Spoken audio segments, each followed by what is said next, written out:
Okay. Good morning, everyone. I guess this is for me, right? For people who are not well.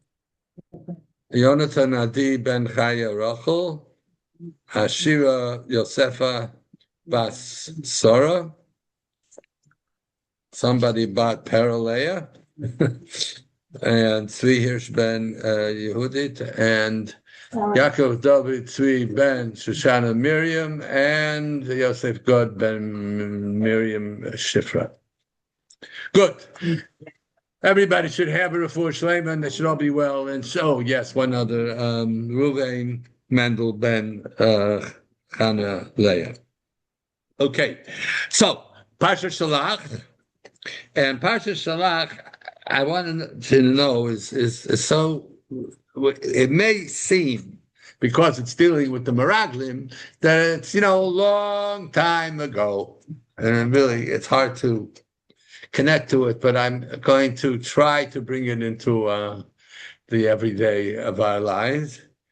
Even though I may have mentioned a number of these points before, but now they're all coming together in a different way. So we'll see. The Mishnah, there's a Mishnah in Erechin that says, what we say is far worse than what we do. What we do wrong, we do wrong. But what we say is far worse. How do we know that? What comes out of our mouth? Because the Gezar Din, that Klal Yisrael had to remain in the desert for 40 years, came about because it was sealed on the Aveira of Lashon Hara. What the Meraglim said about Eretz Yisrael. Even though Klal Yisrael tested and did things over 10 times, tested HaKadosh Baruch Hu, and for that they didn't say that they're not going into Eretz Yisrael. But what they said and what they believed, that's what kept them out, and the Gzar Din was sealed. And not only that, it does only apply to that particular generation. It applies to all the generations since, because it says in Tehillim, Vayisa yodo lahapil osam bamidbar, that HaKadosh Baruch Hu took an oath to cause them to die in the desert, v'lahapil zaram bagoyim, and to have their children, progeny throughout the ages, fall in the hands of the goyim, v'lazarosam ba'aratzos, and to spread them out among all the nations, throughout the world, all the lands. So what do we see? That sin, that chet of speaking Lashon Hara, so to speak, on the land of Eretz Yisrael, our land, has repercussions to this very day, and therefore all the korbanos came as a result of that. Had Klal Yisrael gone into Eretz Yisrael, the whole world would have been different. But we'll see that in a moment, even more in detail. Okay, now, so the Gemara says, okay, Lashon Hara is a bad thing, but hello, so bad? Right? Not only that, the Gemara says that we see how awful Lashon Hara is. To speak Lashon Hara about a land is terrible, and this is what took place. Imagine speaking Lashon Hara about a human being. How much more so? The Gemara then asks a question. Perhaps it wasn't Lashon Hara. Perhaps it was because of the kthira of the, they denied HaKadosh Baruch Hu. How did they? I'm going to tell you in a minute. The pasuk says, "Lo nuchal la'alos esam." This is what the Meraglim said. We could not bring them up. Ki chozaku mimenu. He's stronger. Those people are stronger than him. Who is the him? It's Kadosh Baruch Hu. Afilu balabayis ein yochol lahotzi kelo mishai. They were so powerful, these 32 kings, that even HaKadosh Baruch Hu It seems, Mimenu. That's what Rashi says. That's what he says, Mimenu.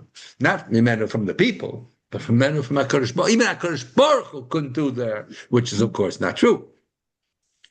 But they said it. Maybe that was it.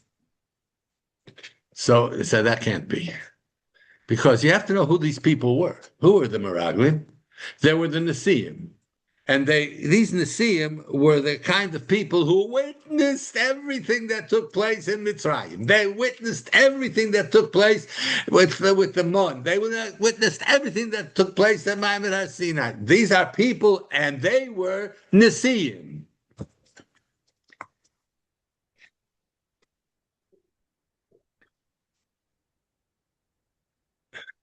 They saw the destruction of the superpower. Okay.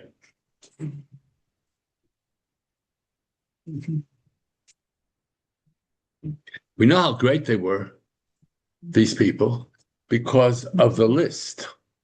Strange list. Starts with Nachshon and then goes on with other different people. And they listed Yehoshua as number 5. And they were listing them according. So Chazal say, why? What did they base the list on? How great they were. And Yeshua was number 5. So you imagine what kind of people these were, the Meraglim. But they were people. And we'll soon see. They were not fools. They would not say such a stupid and absurd thing unless they had ulterior motives. And yet the Pasuk says they were all punished because of Lashon Hara. Because of Lashon Hara. We have to understand what that means. Vayimsu ha'anashim motziei dibas ha'oretz ro. And these, the people, except Kalev and Yeshua, they were punished that they died. They died because of motzi diba ha'oretz ra. Because of Lashon Hara. So you see that it was all sealed because of Lashon Hara. What's going on? Number 1, biggest question of all. There is no prohibition to speak Lashon Hara about a land. You can go through the whole Sefer Chofetz Chaim, and you cannot find that there is a halacha that you can't speak Lashon Hara about a thing or a place. You can't speak about people, but about a thing, a place? What? What's going on here? What is it that's happening here? Okay. We know that all of the Ikrei Hadas, all the Ikrei Emunah, everything that we as Klal Yisrael know to be true stems from Yetzias Mitzrayim. Number 1, that God exists. There was no question about that. Number 2, that Hashem spoke to mankind and told them what to do. That we know too from Yetzias Mitzrayim. And that there's reward and consequences for the opposite. You will get what you earn, and you will get what you earn, depending on what it is that you do. This is it. That's Yiddishkeit in a nutshell. The 13 Ikrei Emunah, which may be a nice, perhaps one time to discuss, and to have a couple of shiurim, maybe 13 shiurim on the Yud Gimel Ikrei Emunah. We have to know what they entail and what it really is all about, but that's not for now. Maybe. Okay, so had we gone directly into Eretz Yisrael, had we gone into Eretz Yisrael when we were destined to go into Eretz Yisrael, then we would have been living our lives as we were supposed to be, as we were supposed to live our lives. There'd be no, Moshe Rabbeinu would have come in with us too. All the things that took place afterwards, with and Chukas and Bolak and all that, was after the Meraglim. But had they gone into Eretz Yisrael, and Moshe Rabbeinu would have gone in with them, Nothing. No one could touch us. We would have remained in Eretz Yisrael. We would have been living our lives the way we were supposed to live our lives.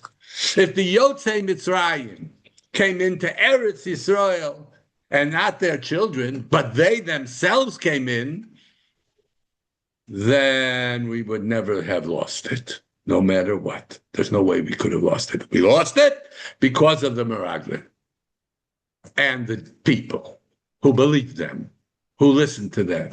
We'll see why. We would have all had the proper midos.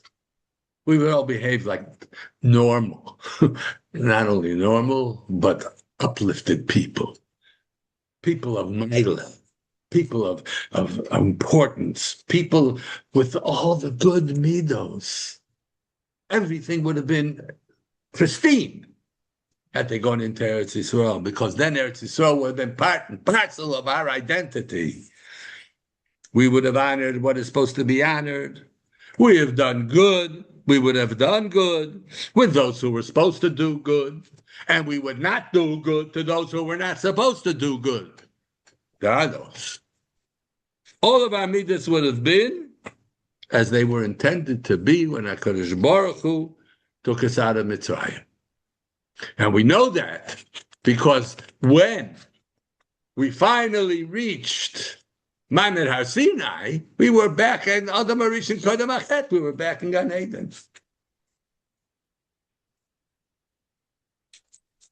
They, the Yotzei Mitzrayim, were supposed to show us how we're supposed to function in Eretz Yisrael. And that would have happened were it not for the Meraglim. Now let's take it even further. The Meraglim were supposed to go to Eretz Yisrael for what purpose? To prepare for the Yotzei Mitzrayim, for all those who came out of Mitzrayim to enter into the land. They were the ones, these Meraglim, who were supposed to show how the realities of the ultimate reality, of the true reality of HaKadosh Baruch Hu's reality, how that would look in Eretz Yisrael had we gone into Eretz Yisrael directly. In other words, that would have been Gan Eden, Shabbat Gan Eden. We would have been like a human being as giants, all of us, not in our size, but in our stature. The Gemara describes the chet of the Meraglim as hakdomas peh la'ayin. The mouth came first and then the eyes. Now, what does that mean? So, first of all, if we look at the Megillah that is dealing with the Churban, which is Lecha, Lecha was written by Yirmiyahu in the order every sentence was according to the Aleph base. Aleph first, base second, Gimel third, and so on. The whole Aleph base. You'll see in Megillah Lecha. There were three exceptions. Parak 2 and Parak 3 has this very strange thing. They were all in the order except for one thing. The pay came before the ayin. According to the proper order, samach, ayin, pay. But you look in the Megillah, the first parak was the way it ought to be. The Aleph base all the way through. Ayin first, pay second. Then all of a sudden there's a switch. And in 2 and 3 and 4, the pay comes before the ayin. What's going on here? Because you see, the true chet of the Meraglim was the destruction of our koach hadibur. It was the destruction of our speech. We have to understand that man is a speaking being. Man was created to speak because we could create with our speech. We create reality. We look at things, and we'll get into that very much in detail, but think about it. The world has created realities that are totally and completely false. But they did it with their speech, with what they say. They're called podcasts. And then some. That's what happened. So the ayin came before the pain. Now, the Meraglim did not lie. Because if they lied, there'd be no ayin altogether. They would have said something they didn't see. But what happened was they saw what they wanted to see. Think about it. That's our world today. What they want to see is what they saw. That's the path coming first. In their path, they had a sense of what is, they stated in a sense to themselves even, what they wanted. And somehow what they saw fit right into what they said with their mouth. Now we understand the evil of Lashon Hara, the true evil of Lashon Hara. It's not the damage that we cause to somebody else. No, not at all. I mean, could it be worse than killing them? That's a bigger damage. Once you agree, everybody, killing somebody is a terrible damage. And yet, the Gemara says very clearly that Lashon Hara is worse than Avodah Zarah. It's worse than Gilui Arayis, and it's worse than Shvichas Damim, murder. So how can you be more damaging to someone? It has nothing to do with the damage of somebody else. When we think it is, don't talk Lashon Hara. It's like you're like you're hurting the other person. That's true. They may be hurt, but that's not your Aveira. The Koach Hadibur, our ability to speak, and you know what, we've said that many times, where it says, where he created Adam Arishon, Vayhi Adam, Vayipach B'Yapov Nishmas Chayim, Vayhi Adam L'Nefesh Chayim, and he blew into his nostrils a living nefesh, a living neshama, and the man became a nefesh chaya, a living being. Says the Targum, Ruach Memalalah, a speaking being. So we were created to speak. We were created to create with our speech. We were able to speak reality, what we really see. And we keep our big, mouth shut until we make sure that our mind has analyzed what we see. What we see has to be in line with our seichel. Lashon Hara creates a distorted system, and it damages Vayara Elokim Ki Tov. And everything Hashem created, it was Ki Tov. It was good. And what emerged was negative. What emerged was destruction. In a sense, what we did with our speech is remove the Rabbanu Shalom from our world. Now, let's see even more. After Kabbalas HaTorah, we were on the level of Adam Arishon Kodem Achet. The whole world was waiting for the actualization in reality of taking that reality and infusing it into our reality. Were it not for the Meraglim, we would have entered Eretz Yisrael after the Kabbalas HaTorah, and the whole world would have looked different. Man would have been a kadosh, literally, holy, separate, from the top of his head to the bottom of his feet. There would be nothing, no negativity. This was the Tzuras Adam that Hashem wanted when he created Adam.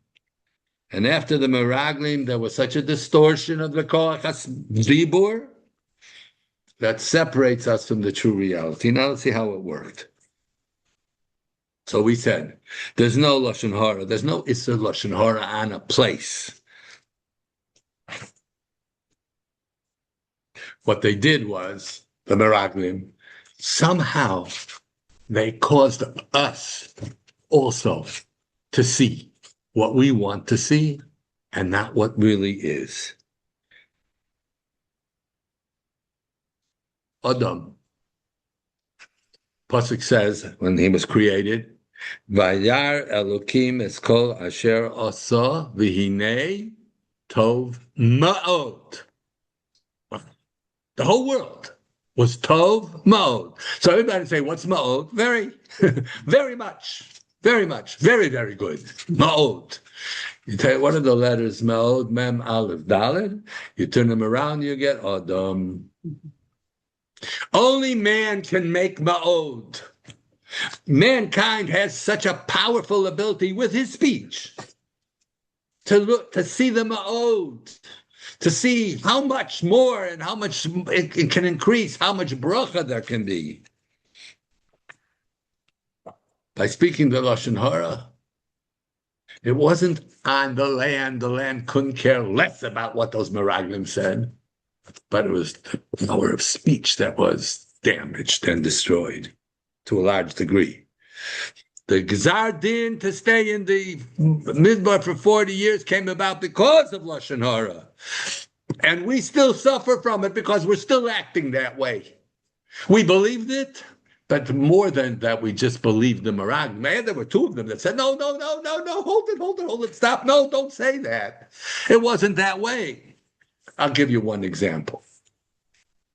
They called it Eretz Ocheles Es Yoshveha. It eats up the people that live there, this land. What they didn't see was what they saw. What was a bunch of funerals. Every other hour there was another funeral. But Hashem created that so that nobody would realize that they were looking through the land and spying it out.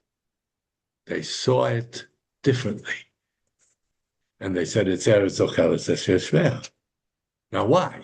That's because they had their own personal interests, which we'll see in that. Now, let's follow it step by step.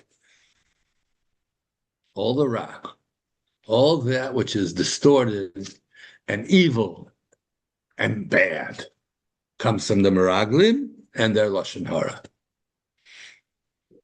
Now, so we can see it today very clearly if we just open our eyes a little bit. We don't have to look very far. The world tells us how we have to dress. What's really attractive. The world tells us how we have to talk. Over and over, a lot of gibberish and garbage. The world tells me what's beautiful music. The world tells me what's beautiful and what's moral and what's immoral. The world tells me that the epitome of success is to make a lot of money. That's all Gashmi is. That's not the epitome of success. The world is telling us that everything is random. It just happened. Now, if you were using your head instead of your mouth, what would you see? That is not true. It's not random. It couldn't be random.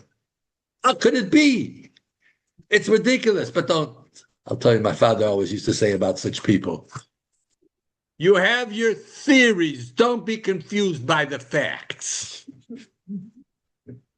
You can today, honestly, you can talk to your blue in the face, the truth. We don't kill babies. The truth. We don't starve people. The truth that we're not committing genocide, right? That's the truth. We all know that. And the world knows it. But they're able to convince the entire society that we live in, that's so distorted anyway, that started out being distorted, and we'll talk about that too. But they can say what they want. They'll call reality what they want the reality to be. Anything. All this negativity can be justified just with words. Just call it what you want. So the Gzar Din was done because of Lashon Hara.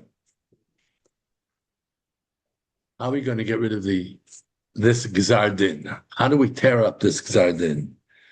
The main element of fixing this all up again is to make sure that our words do not separate us from the true reality. When we speak, and I don't mean we say the truth. Remember, they didn't lie. They saw the funerals, but they gave it their interpretation, not Hashem's interpretation. Our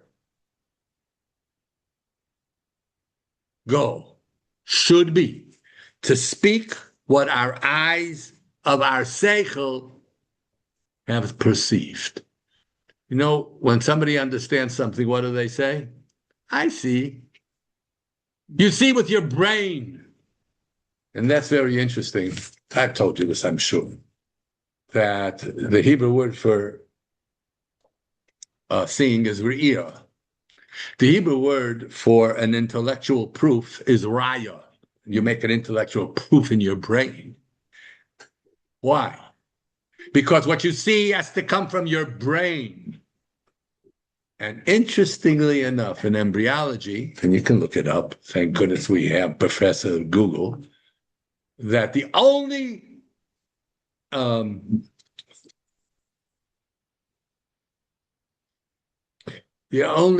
limb or the only ability that emerges directly from the brain, the only organ, is the eye. When the baby's developing, first has a brain, and then comes the eyes. It's an outgrowth of the brain, the eye. What does that mean? It teaches us something so fundamental. What you see has to be incommensurate with what your seichel tells you, for goodness gracious. Is it the right thing to do or is it the wrong thing to do? Don't talk about what's going on out there, but what I do, when I'm doing it, how I'm doing it. Use your seichel first. Use your intellect and understand what's right and what's wrong, what should be and what shouldn't be. So there's another very interesting thing that took place in this parsha. And that is the conclusion of the parsha is with the mitzvah of tzitzis. Tzitzis. Now I know. Rashi's ladies also did wear tzitzis, but we'll leave that aside right now. You don't have to go out and buy yourself tzitzis. You don't. But tzitzis. Tzitzis was the antidote for Klal Yisrael against, or the protection, if you want, against what the Meraglim have caused. And I'll show you this. Listen to it. Start like this. The Ramban, and I won't go into and I have it here, but I'll just tell you what he said in English. The Ramban says like this, that the Sefer of Bamidbar only has mitzvahs which related to the then and there, not mitzvahs that relate to all future generations. There's a few mitzvahs there with the karbonis that were completed from Vayikra, so that also was nogea to when we had a Beis Hamikdash. But other than that, he says there's no mitzvah that relates to our generation. So you stop and think and planted the question, what about tzitzis? Why is tzitzis at the end of this parsha? Tzitzis, I wear tzitzis. Why? Because it's a mitzvah to wear tzitzis. It's a mitzvah l'doros. I'm sorry? You see them. See them correctly. We're going to see that in a moment. Oh, in explaining the mitzvah of tzitzis, the Ramban says it was put there, right? Even though he said that there's no mitzvah l'doros, but he said the only reason it was put there here in Bamidbar and in this parsha was because of the Meraglim. Because tzitzis is going to teach us how to see. Like that. The Meraglim were sent, the language that the pasuk uses, losur etz ha'oretz, spy out the land, to see the land. And we are told in the mitzvah of tzitzis, lo sasuru acharei levavchem ve'acharei einechem. Don't follow your heart and don't follow your eyes. So Chazal say, don't follow your heart is on going on minus, on idol worship, and Einechem is dealing with Arayas. We were given the mitzvah of tzitzis for a purpose, to teach us what and how we should see and what we shouldn't see. Lo sasuru, Parshas concludes with the mitzvah of tzitzis, lo sasuru achrei levavtem achrei nechem, because that was the tikkun, fixing up, correcting the mistake that the Meraglim made. Meraglim made a terrible mistake. The Meraglim were sent lasur esoretz, and the mitzvah of tzitzis says, no. Don't look at what was in your heart before. They had something in their hearts. They had something in their own personal desires. They had something, and our desires stem from our heart, what we want, the titles and all that. And they were afraid to come into Eretz Yisrael. Chazal say they were Nesiim. They were afraid they were going to lose their positions if we went into Eretz Yisrael. Correct or not, it doesn't matter, but that was their fear. So therefore, when they came to the land, they didn't want to see the good of the land. They saw the bad of the land in their minds. The Maharal says something amazing. That tzitzis, they are like the tagin. Tagin are the crowns on top of the letters written in the Chumash. There's tagin. What does that say? What are the tagin? What's it all about? It says that Rabbi Akiva was able to come up with piles of halachas just from the tagin, because there's more to the letter than just what you see. There's much more to the letter, and it takes you beyond, really beyond, very far beyond.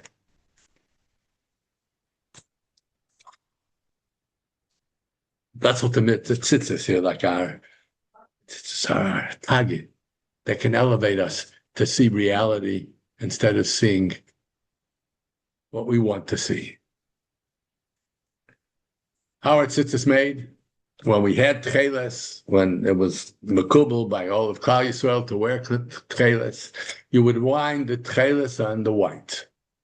On the white strings, you had, in each one of them, you had the number of, actually they're four, but they're doubled, right? Because they come through a hole and they got 8 strings, but it's really 4 strings. 3 of them were white, 1 of them was blue, and the blue one went around and knotted and so on and so forth. We wind the tcheles around the laban. Says the Gemara, tcheles dome liyam. The colored tcheles, the blue of tcheles, is similar to the sea, the blue, beautiful sea. Yam dome rakia, like the blue heavens. The rakia dome lekisei hakavod. Now, in our minds, the Gemara even refers to the sea as mayim she'ein lehem sof. No end. No, it goes on and on and on and on and on. Ein sof.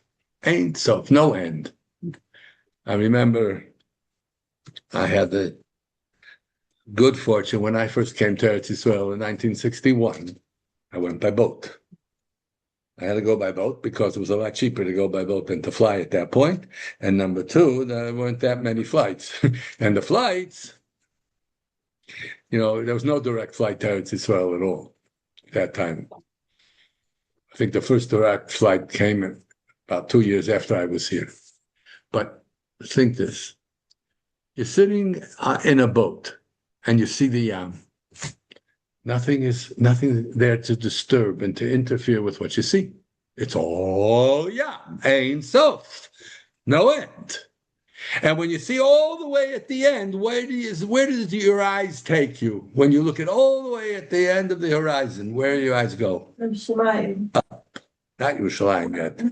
To the Shamayim. That's what I said. Oh, I thought you said Yerushalayim. Right. You go up to the Shamayim, right? Yerushalayim too, by the way, it plays that role. It goes up. You lift your eyes up. You can't help it. You see the end and you see the sky. Why? Well, first of all, the Yam, we said, is Ma'im Shein Lehem Sof, no end. The Rakia is even a bigger Ein Sof than that, the space. is so much bigger than just the Yam. And the real Ein Sof is the Kisei HaKavod of HaKadosh Baruch who sits on the Kisei HaKavod, as it were. That's the Ein Sof. So the Teles has to be wound around the white. Now, strange. I look at a piece of garment with a blue thread in it, and that's going to make me think of Hashem. Well, I'll show you something. Says Rav Dessler. A man who's about to daven is not allowed to look at a colored garment of a woman. Shouldn't look at a colored garment of a woman while you're davening. Because, well, your sweet old heart starts moving in the wrong direction. It's called imagination. It's called dinyon. And the minute I see that and I recognize it as the woman's garment, that's fair. I start thinking about the ladies. And I should be thinking about a Kodesh Baruch Hu because I'm in the middle of davening.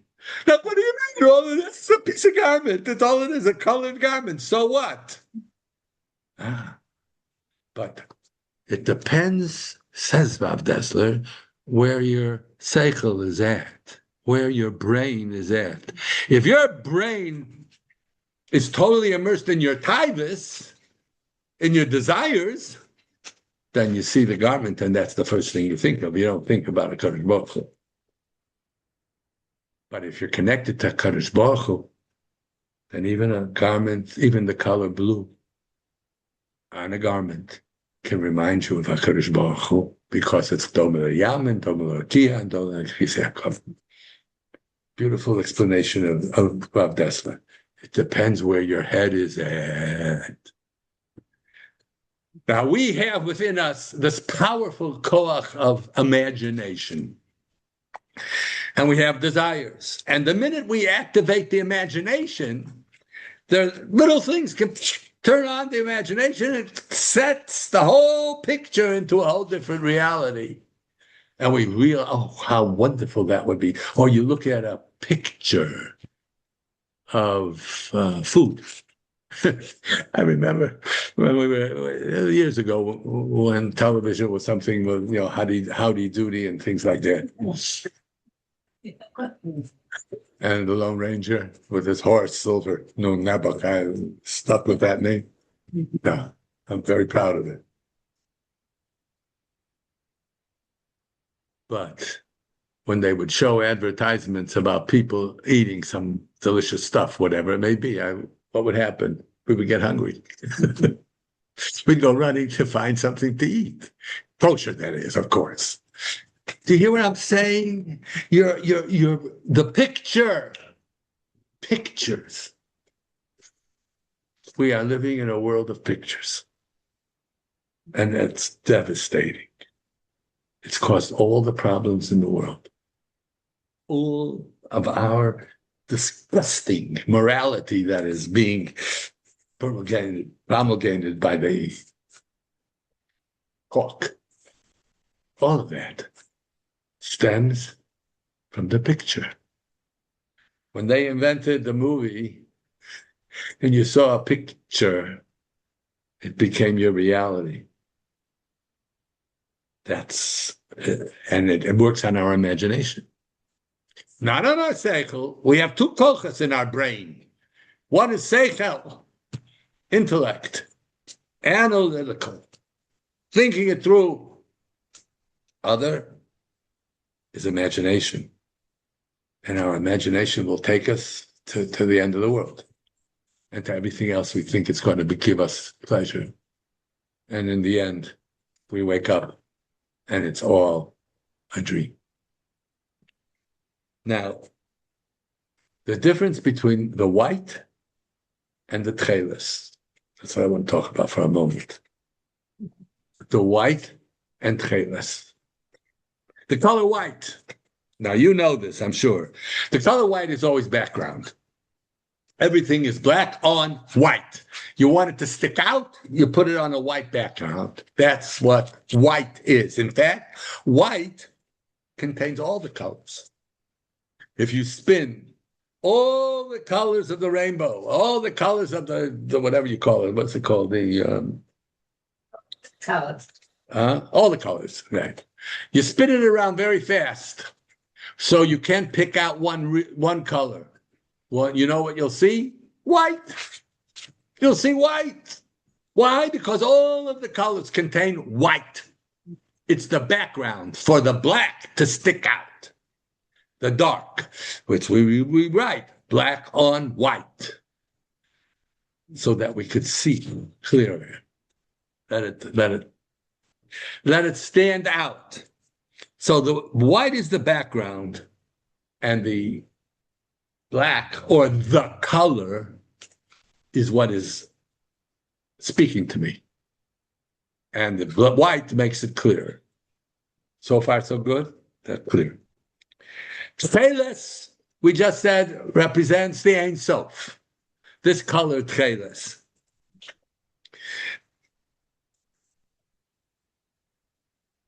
Looking at tzitzis, what do we see? We see the blue, which is the Ein Sof, standing out. It emphasizes it. It takes it and it projects it to us. That's the role of the white. That's why it's round around the white. The white is the background. The lavan is so everything that is on it will be more sharply, deeply, without limitations. It's an amazing thing what we do with colors, what we see. This is what we should be thinking about when we look at Tcheles.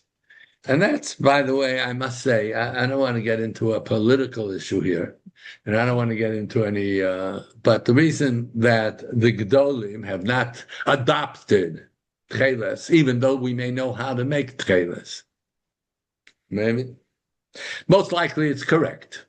We found a way to make Tcheles.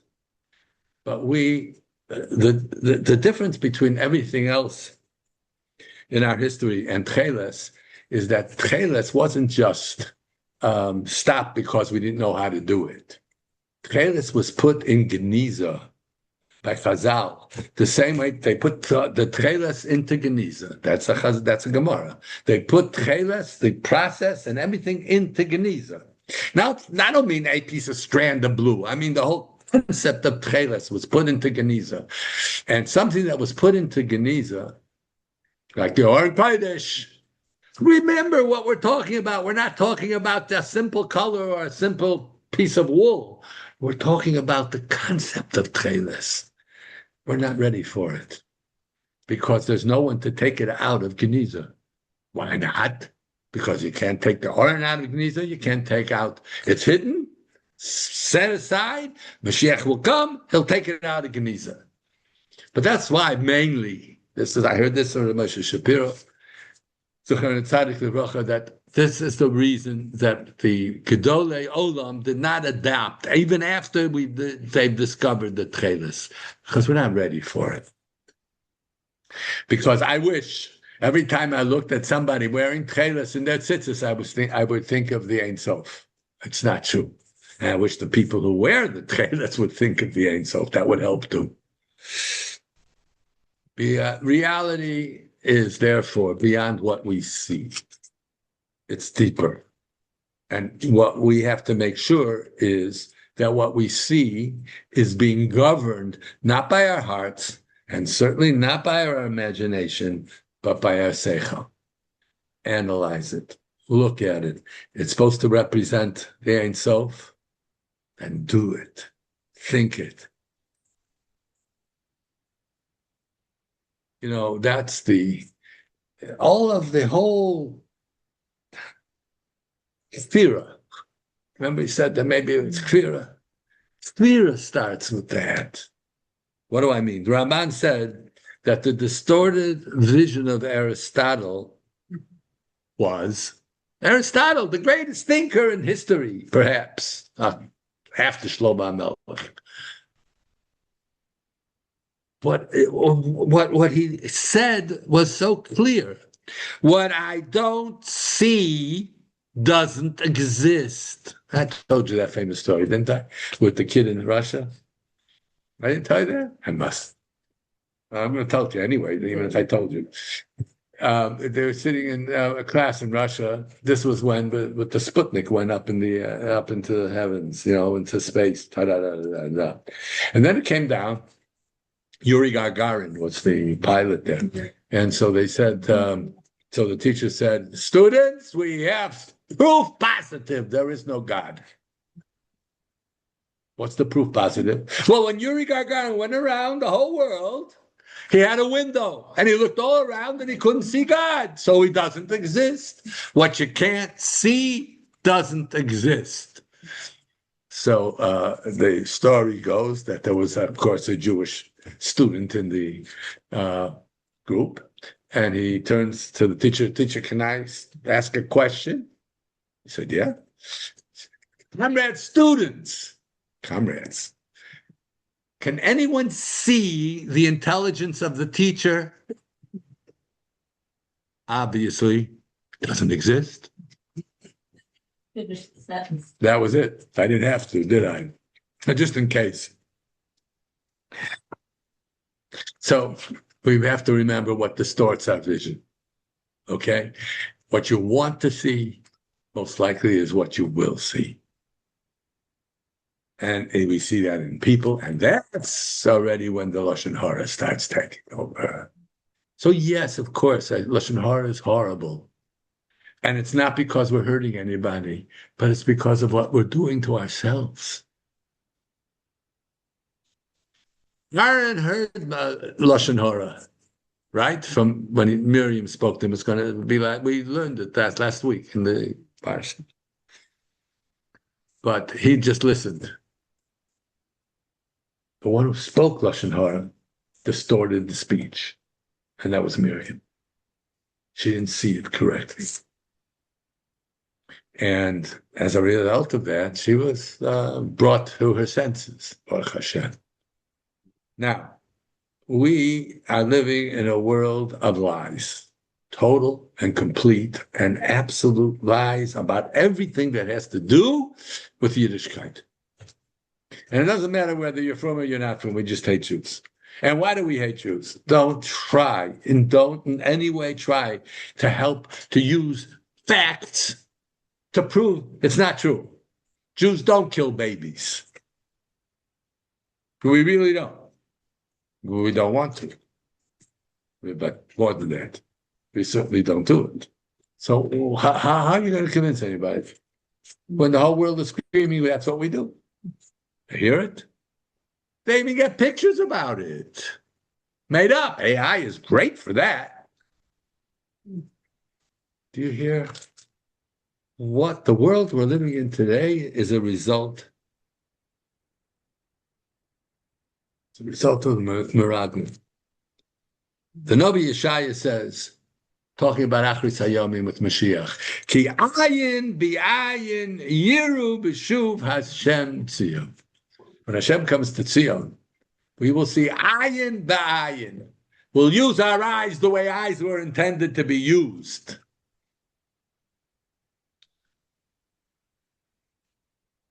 The way HaKadosh Baruch Hu saw the world after he created, ayin b'ayin.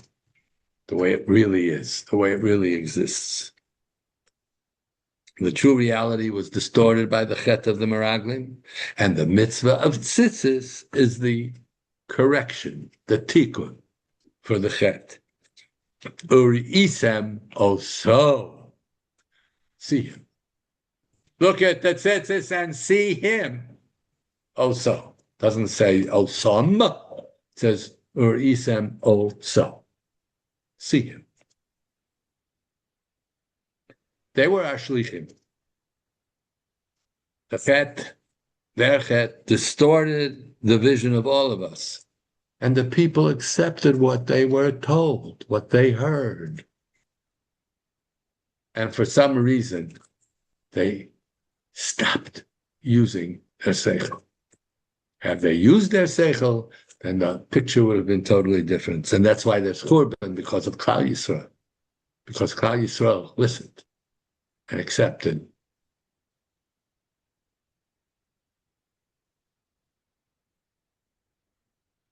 The Lavan The white part of the tzitzis is metakein. It corrects the hakdamas per la'ayin, putting the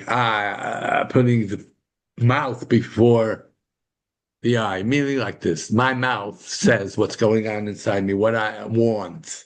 So because I want it that way, I see it that way. The Tcheres is metakein. What will understand that will perceive that we're really living or should be living within the metzius of the true reality, which is the eyes of Torah.